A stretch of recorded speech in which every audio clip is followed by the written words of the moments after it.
오늘 하나님의 주신 말씀은 예레미야 44장 20절부터 30절까지의 말씀입니다.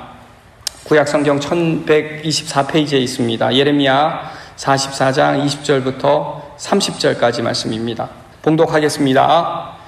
예레미야가 남녀 모든 무리 곧 이 말로 대답하는 모든 백성에게 일러 이르되 너희가 너희 선조와 너희 왕들과 고관들과 유다 땅 백성이 유다 성읍들과 예루살렘 거리에서 분향한 일을 여호와께서 기억하시고 그의 마음에 떠오른 것이 아닌가. 여호와께서 너희 악행과 가증한 행위를 더 참을 수 없으셨으므로 너희 땅이 오늘과 같이 황폐하며 놀램과 저주거리가 되어 주민이 없게 되었나니 너희가 분향하여 여호와께 범죄하였으며 여호와의 목소리를 순종하지 아니하고 여호와의 율법과 법규와 여러 가지 증거대로 행하지 아니하였으므로 이 재난이 오늘과 같이 너희에게 일어났느니라. 예레미야가 다시 모든 백성과 모든 여인에게 말하되 애굽 땅에서 사는 모든 유다 사람이여 여호와의 말씀을 들으라. 만군의 여호와 이스라엘의 하나님께서 이와 같이 말씀하시되 너희와 너희 아내들이 입으로 말하고 손으로 이루려 하여 이르기를 우리가 서원한 대로 반드시 이행하여 하늘의 여왕에게 분향하고 전제를 드리리라 하였은즉 너희 소원을 성취하며 너희 소원을 이행하라 하시느니라. 그러므로 애굽 땅에서 사는 모든 유다 사람이여 여호와의 말씀을 들으라. 여호와께서 말씀하시되 보라 내가 나의 큰 이름으로 맹세하였은즉 애굽 온 땅에 사는 유다 사람들의 입에서 다시는 내 이름을 부르며 주 여호와의 살아 계심을 두고 맹세하노라 하는 자가 없으리라. 보라 내가 깨어있어 그들에게 재난을 내리고 복을 내리지 아니하리니 애굽 땅에 있는 유다 모든 사람이 칼과 기근에 망하여 멸절하리라. 그런즉 칼을 피한 소수의 사람들이 애굽 땅에서 나와 유다 땅으로 돌아오리니 애굽 땅에 들어가서 거기에 머물러 사는 유다의 모든 남은 자가 내 말과 그들의 말 가운데서 누구의 말이 진리인지 알리라. 여호와의 말씀이니라. 내가 이곳에서 너희를 벌할 표징이 이것이라. 내가 너희에게 재난을 내리리라. 한 말이 반드시 이루어질 것을 그것으로 알게 하리라.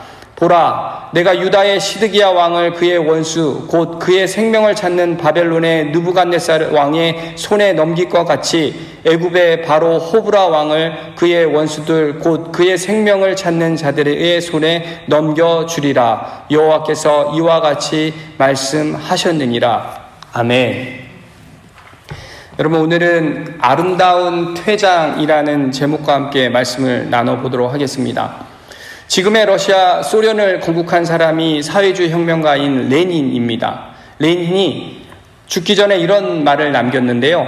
나는 실수를 저질렀다. 의심할 여지도 없이 대중은 자유를 얻어야만 했다. 그러나 우리가 취한 방법은 한층 더 압박과 잔인한 대학살만을 선동했을 뿐이었다. 생사의 악몽 속에서 나는 셀 수 없이 많은 희생자들의 피로 붉게 물들어 있는 망망대해 가운데 버려져 있는 내 모습을 발견했다. 지난 일을 뉘우치기에는 이젠 너무 늦었다. 소련을 구하는 데에는 10사람의 아시시 프란체스코가 필요했다. 10명의 아시시 프란체스코와 우리가 힘을 합했다면 소련을 구할 수 있었을 것이다. 그가 말한 아시시 프란체스코는 가난한 사람들과 평생을 함께 살았던 그 빈곤 운동을 몸소 실천했던 세인트 프란체스코 카톨릭 사제였습니다. 그는 나라를 건질 수 있는 사람은 위대한 혁명가가 아니라 훌륭한 신앙인이 되어야 했음을 후회하고 고백했다라는 것인데요. 그는 또 유언장에 자신이 죽으면 자신의 어머니 곁에 묻게 해달라는 유언을 했다고 합니다. 하지만 그의 유언대로는 다르게 레닌이 숙청하려고 했던 스탈린이 정권을 잡게 되면서 그의 시신은 어머니 곁에 묻히지 못하고 방부제가 처리된 잠자는 듯한 모습으로 지금까지 약 80년 넘게 모스코바 광장에 진열되어 있다고 합니다. 죽고 나서도 많은 관광객들의 그 관람의 대상이 되었다라는 것이죠.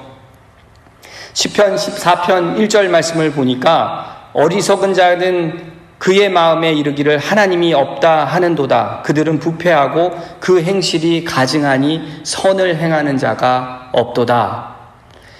하나님 없이 사는 사람은 어리석어서 결국 부패하게 되고 행실은 가증해서 선을 행하지 못한다고 성경은 기록하고 있습니다.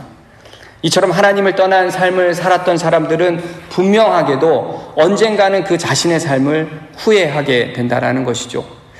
여러분, 역사에 길이 남을 그 업적을 이루었다 한들 그것이 다 무슨 소용이 있겠습니까? 하나님을 멀리하고 하나님을 두려워하지 않고 살던 사람들은 인생의 말년을 우울하게 그리고 죽음을 두려워하며 후회하며 살다가 결국 쓸쓸하게 인생을 마무리하게 된다는 것입니다. 심지어 죽어서도 평온하게 묻히지 못하고 사람들의 관람물이 되어야 하는 사람들도 있다는 것이죠. 우리에게 주어진 인생을 쓸쓸하게 살다가 퇴장할 것인가, 아니면 아름답게 살다가 퇴장할 것인가? 오늘 말씀은 아름답게 살다가 퇴장하는 삶을 위해서 우리가 지향해야 하는 것이 무엇인지를 교훈하고 있다라고 생각을 합니다. 오늘 말씀을 통해서 그것을 한번 알아가는 시간이 되었으면 좋겠습니다. 첫 번째로 우리가 지은 죄를 정직하게 인정해야 한다는 것입니다.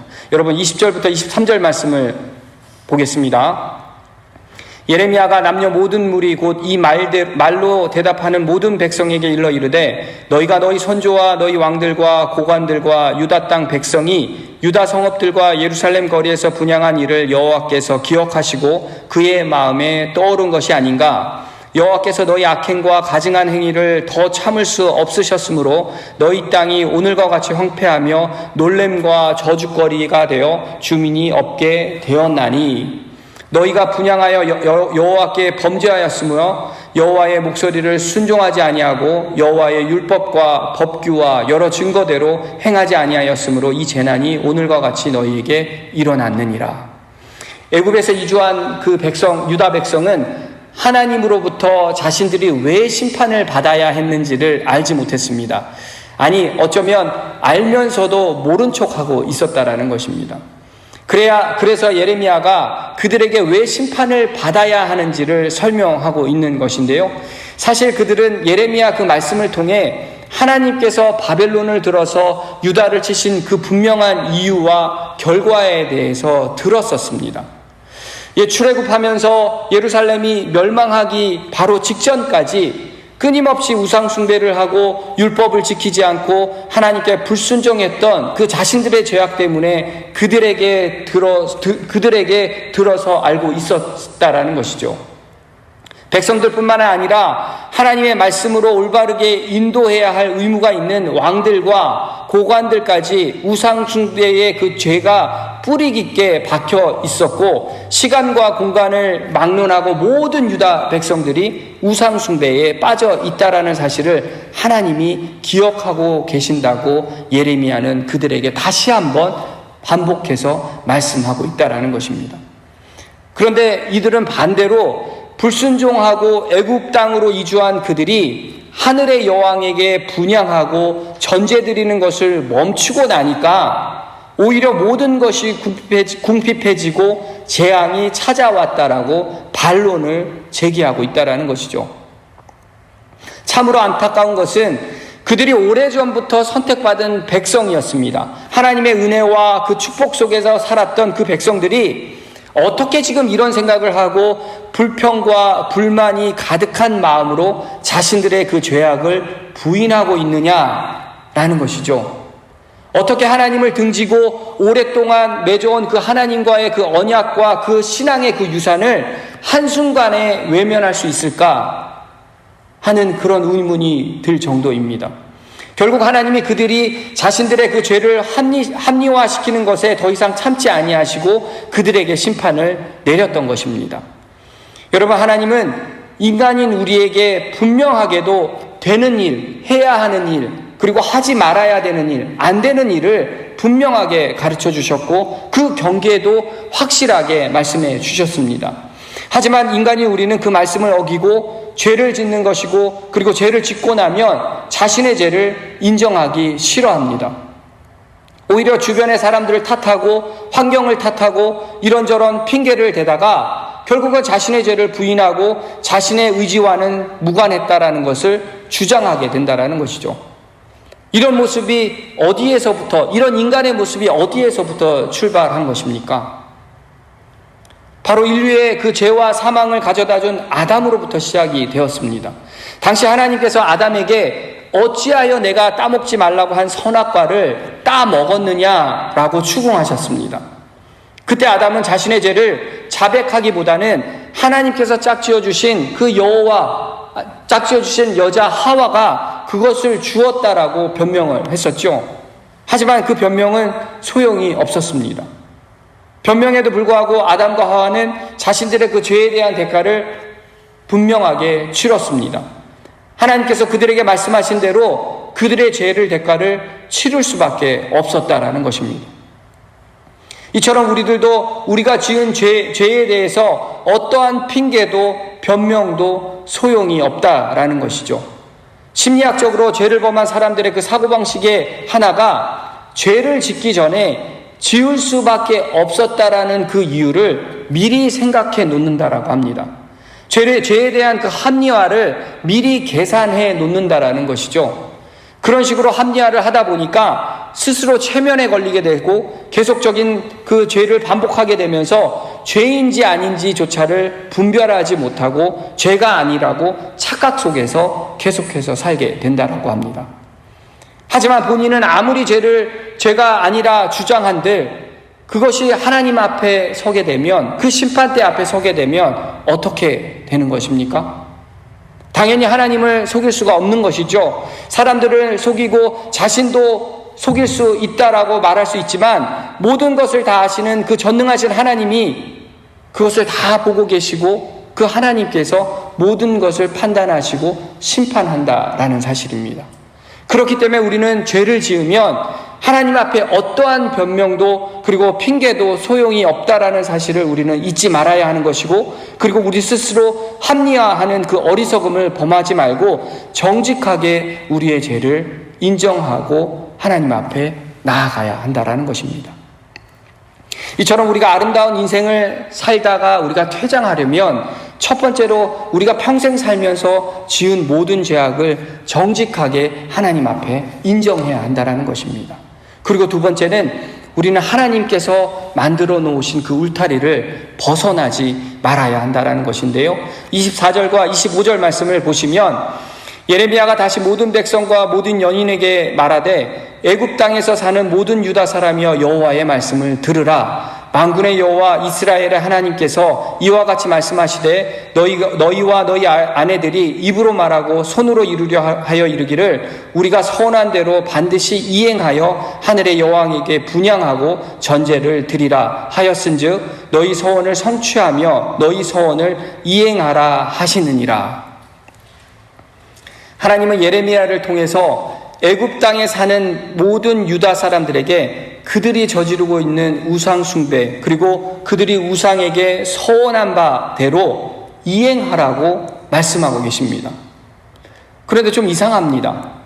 유다 사람들이 저지른 것이 분명하게 악한 일이고 하나님 보시기에 죄악이었다라는 것인데, 예레미야는 하나님의 말씀이라고 말씀을 선포하면서 그들에게 권장하고 있습니다.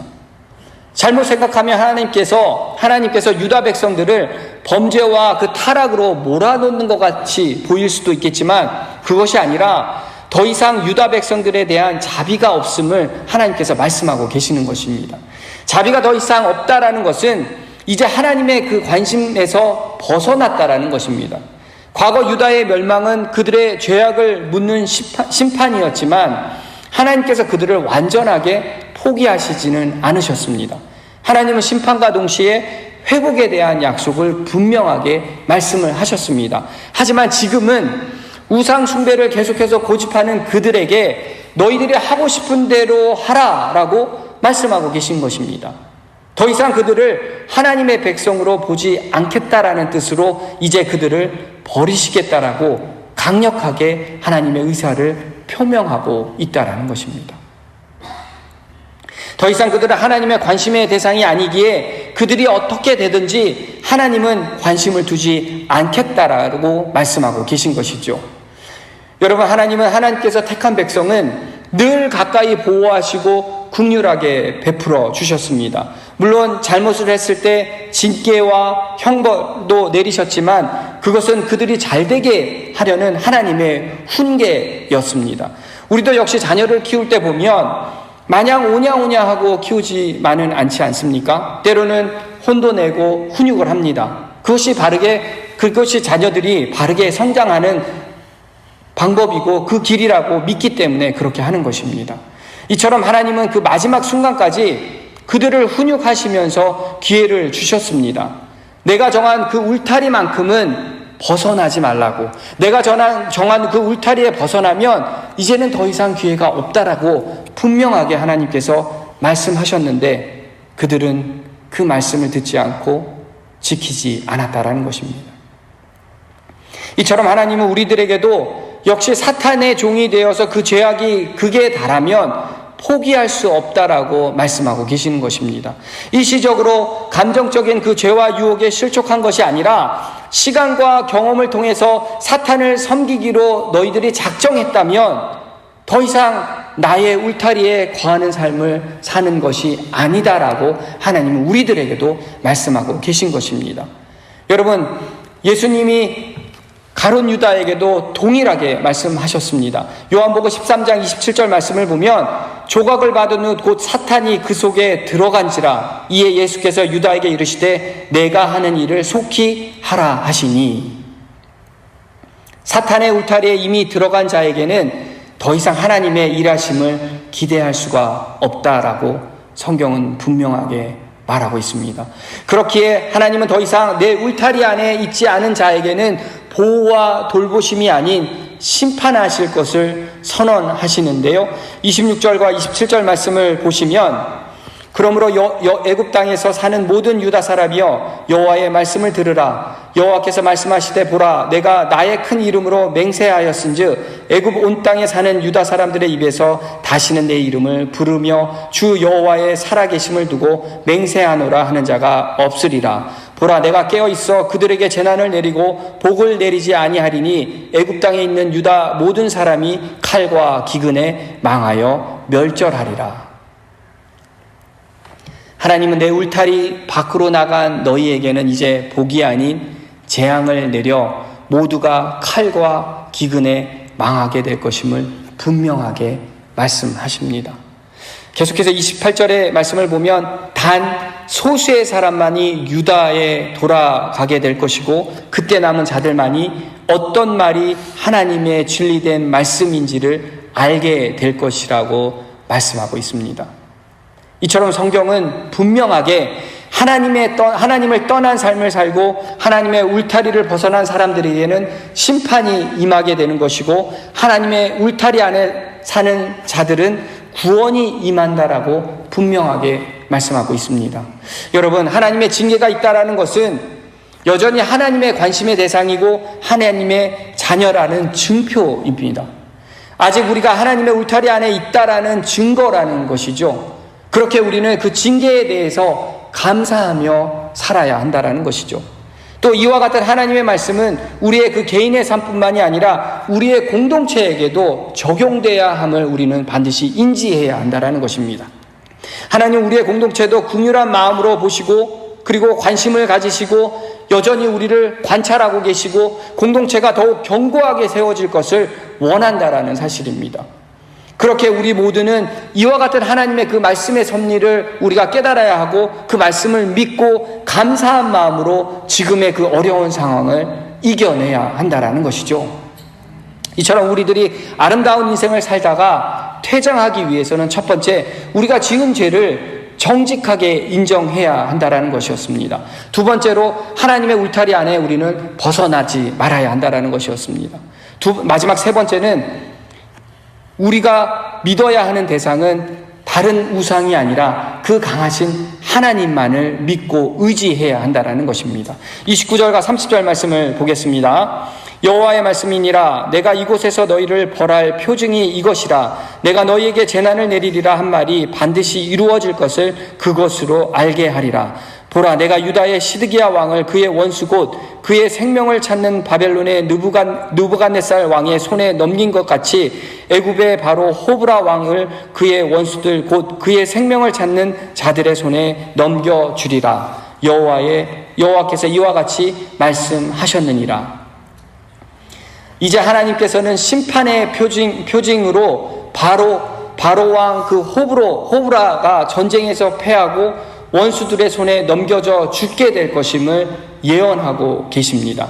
애굽의 그 호브라 왕이 어떤 인물이냐면 예루살렘이 바벨론에 그 함락당하기 전에 유다를 도와서 바벨론 침공을 저지했던 왕이었습니다. 한때는 유다를 도와서 함께 바벨론을 대적했던 그런 왕이었다라는 것이죠. 전쟁의 그 승기가 바벨론으로 기울어지면서 결국 유다가 멸망하게 된 이후에 그 유다 사람들은 과거에 자신들을 도왔던 그 왕을 기억하고 있었다라는 것입니다. 이제부터는 믿을 만한 사람이 애굽밖에 없다라는 생각을 하게 되었고, 이 호브라 왕이 자신들을 보호해 줄 것이라는 그 믿음으로 하나님의 말씀을 거역하고 애굽으로 이주했다라는 것입니다. 이 왕이면 능히 그 바벨론의 세력을 무너뜨릴 수 있다라는 생각을 하고 하나님보다 더 의지하며 기댔다라는 것입니다. 하지만 결론이 어떻게 됩니까? 유다인들이 그토록 강하다고 신뢰했던 그 호브라 왕마저 비참한 죽음을 당하고 말았습니다. 그런데 여러분, 이 호브라 왕이 정말로 적과 대적해서 죽었을까요? 순수하게 적과 싸우다가 목숨을 잃은 것이 아니라 하나님께서 그를 적에게 넘겨주셨다라는 사실입니다. 하나님께서 시드기야 왕을 느부갓네살 왕에게 넘겨준 것 같이 호브라 왕도 하나님께서 적에게 넘겨주셨다라는 것입니다. 하나님께서 적극적으로 개입하셔서 이 같은 역사를 하나님께서 주관하셨다라는 사실입니다. 여러분, 이것이 우리에게 무엇을 말하는 것입니까? 하나님 외에 다른 어떤 누구도 의지할 대상이 아님을 우리에게 분명하게 말씀하고 계신다라는 것입니다. 제 아무리 어떠한 그 강한 것들이 있다 한들 하나님 앞에서는 무기력한 존재일 수밖에 없음을 분명하게 말씀하고 계신다라는 것입니다. 우리의 눈으로 보이는 것, 세상의 그 권력과 그 세상의 힘은 영구적인 것이 아니지 않습니까? 잠깐 반짝할 수도 있지만 평생도록 지속되지 않는다라는 것이죠. 계속 잘 나갈 것 같고 때로는 번창할 것 같고 영원할 것 같은데 분명한 것은 소멸된다라는 것입니다. 끝이 분명히 있다라는 것입니다. 그렇게 우리는 허상인 그 세상과 세상의 힘과 그 권력에 속지 말아야 하는 것이고, 그 세상의 물결과 권력의 힘을 쫓는 공중의 권세 잡는 자가 되지 말아야 하는 것이고, 그것보다 더 강하고 영원하신 그 여호와 하나님께 그 시선을 고정하며 그분만을 우리가 의지하며 살아가야 한다라는 것입니다. 여러분, 애굽 살던 그 유다 사람들은 호브라 왕이 죽음을 당한 이후에 크게 낙담하고 절망감에 사로잡혔을 것입니다. 여러분, 우리도 그들처럼 낙담하고 절망감에 사로잡혀 사는 인생이 아니라 그것이 얼마나 허무한 것인지를 지금 이 순간 우리가 깨달아야 하는 것이고, 평생 의지하고 그리고 영원히 우리와 함께 계신다라는 그 하나님, 그 유일한 하나님만이 강하시고 견고하신 분임을 우리가 믿음으로 선포하고 고백하며 나아가야 될 줄 믿습니다. 사랑하는 성도 여러분, 오늘 말씀은 애굽으로 도망간 그 유다 백성들은 물질의 풍요와 번영만 가져다 주면 음욕과 탐욕을 부추기는 그 우상 숭배를 서슴없이 자행했고, 그리고 하나님을 대신해서 눈앞에 보이는 애굽의 왕을 의지하며 살았다라는 것입니다. 결국 그 끝은 초라하고 비참한 인생의 최후를 맞이하게 되었다라는 것이죠. 그들은 영적인 시각과 그 영적인 안목 없이 오직 육적인 것에만 치우치며 살다가 죄악 속에서 인생을 마무리하게 되었다라는 것입니다. 여러분, 성경은 우리들에게 육신적인 삶을 경계하고 영적인 삶을 살 것을 권면하고 있습니다. 육신에 얽매여 산다라는 것은 하나님과 무관하게 그리고 불신앙적인 삶을 산다라는 것인데요, 그 그 결과 죄악 가운데 쓸쓸한 인생을 살다가 사망에 이르는 것임을 성경은 분명하게 말씀하고 있습니다. 성도 여러분, 우리에게 주어진 인생을 정말 쓸쓸하게 살다가 퇴장할 것인가? 아니면 아름답게 살다가 이 세상을 퇴장할 것인가?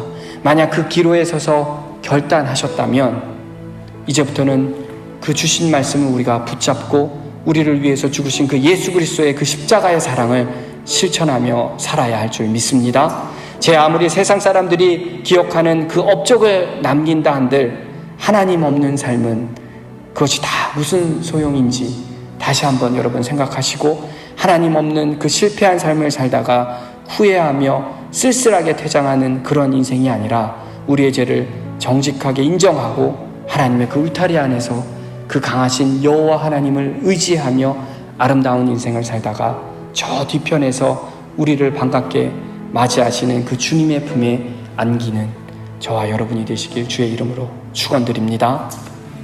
함께 기도하겠습니다. 하나님 감사합니다. 오늘도 우리에게 귀한 말씀 허락하시고 아름다운 인생을 산다는 것이 무엇인지 깨닫게 해주심에 감사드립니다. 우리의 모두가 후회하지 않는 삶을 살기를 소망합니다.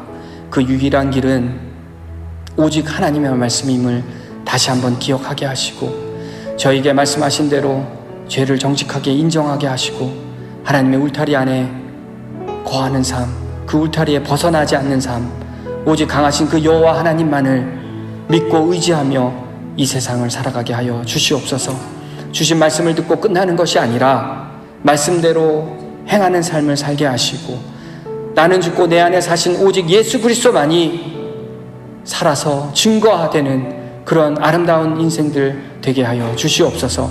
오늘도 주신 말씀을 마음에 새기고 묵상하며 살게 하실 줄 믿사오며 이 모든 말씀 살아계신 예수 그리스도의 이름으로 간절히 기도하옵나이다.